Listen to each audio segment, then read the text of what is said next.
ఒక గ్లాసు మంచినీళ్లను తీసుకోండి. మూత్రం సరిగ్గా రాకపోవడము, వచ్చే మూత్రం కూడా చిక్కగా రావడము, అలాగే కొంతమందికి మూత్రం రంగు మారడము, కళ్ళు మంటలుగా ఉండడము, ఇలాంటి అనేక సిమ్టమ్స్ తో శరీరంలో వేడి చేసింది అని మనం అర్థం చేసుకోవాలి.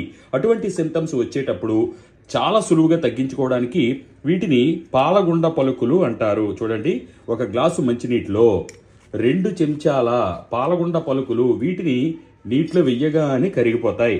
దివ్యంగా శరీరంలో వేడిని తగ్గించే శక్తి వీటికి ఉంటుంది. 1 చెంచా పటిక పంచదార పొడి వేశాను అంతే. ఇది ఎంత దివ్యంగా మీ శరీరంలో వేడిని తగ్గిస్తుందంటే చాలా ఆశ్చర్యకరంగా మీ మూత్రంలోంచి వేడంతా దిగిపోవడాన్ని మీరు గమనించవచ్చు. ద్రావకాన్ని ఉదయం ఒకసారి సాయంత్రం ఒకసారి తాగుతూ ఉంటే ఎంతటి వేడైనా సరే మూత్రం ద్వారా బయటికి పోవడాన్ని మీరే చూస్తారు. దీంతో పాటు పిత్త శరీరం ఉన్నవాళ్ళు తప్పకుండా దీనిని వాడడం చాలా ఉత్తమము. ఆరోగ్యవంతులు కూడా దీన్ని క్రమం తప్పకుండా తాగుతూ ఉంటే వేడి అనేది శరీరంలో ఉండకుండా హాయిగా